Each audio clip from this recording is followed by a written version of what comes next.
Hi, readers. So, we have learned in all of our nonfiction reading that there are two types of nonfiction books. We have expository, which are like our informational nonfiction books, like Frogs and Toads and Gorillas, and the types of books we are reading during our animal research groups. And then we have narrative nonfiction, which is like our biographies and our who is and who was books. That even though they're nonfiction, they read more like a story. But today I want to teach you not all nonfiction books are one or the other. Sometimes they're combined or a hybrid, which means a mix of both.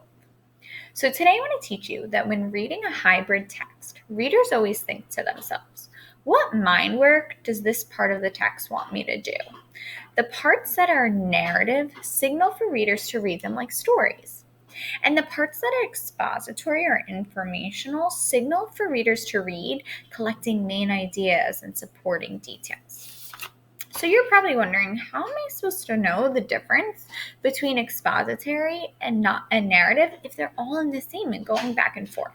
Well, the answer is you need to be alert and you need to be ready for the shift. Though text won't say in large letters like, watch out, Miss A, this part's expository. Oh, now coming up is narrative. No, you need to use all you have learned about expository text and narrative nonfiction texts to be on the lookout. So here's my tips. When it is narrative nonfiction, it is going to read more like a story, right? It's going to talk about the character's wants. It's going to talk about the character's needs, their character traits, problems they're having. Maybe there's dialogue going on, action.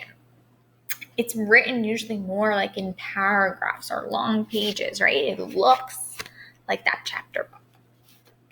And when it is giving facts and statistics and information, that is when it's expository. Maybe there would be a topic sentence or categories with subheadings. That's when expository. So let me show you an example of how I do this and how I look at a hybrid text and identify when the parts are narrative and when the parts are expository.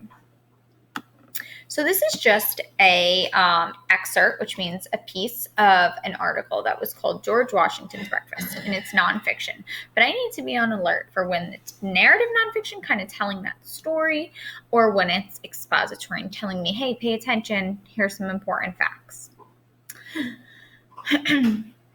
George W. Allen was proud of two things, his name and his birthday. George was named for George Washington, and he had the same birthday, February 22nd.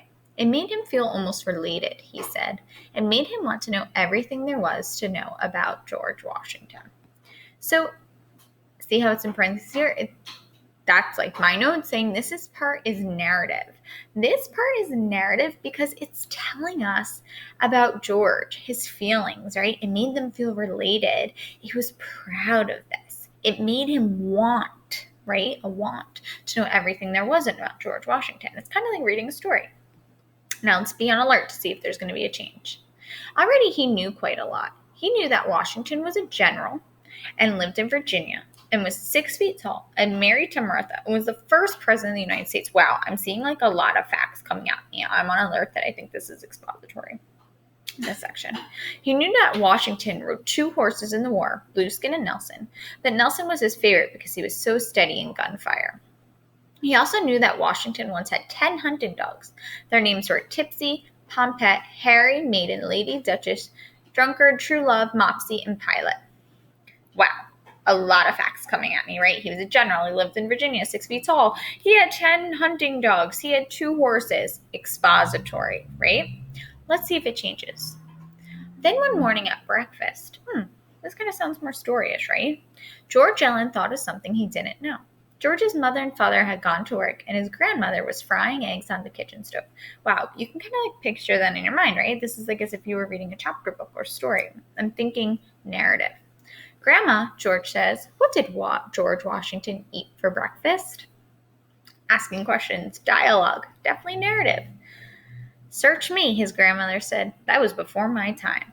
She put a plate of fried eggs in front of George. And you don't expect me to help you find out either. Okay? So readers, do you see how this one little excerpt, a little section of a larger book or article, had a hybrid mix. Some parts were narrative, reading like a story, talking about wants, wishes, characters with dialogue, and others were expository, giving lots of information and facts. So, readers, in your nonfiction reading, and as you are reading biographies and other nonfiction texts, be on the lookout. See if it's a hybrid. I bet now that you know that's a thing, you're going to be recognizing it more. So today in reading, what you're going to do is you are going to read a biography of choice for 30 minutes, and then I want you to go on Freckle and work on your word study assignment. Please work on it for at least 20 minutes. All right, off you go, readers.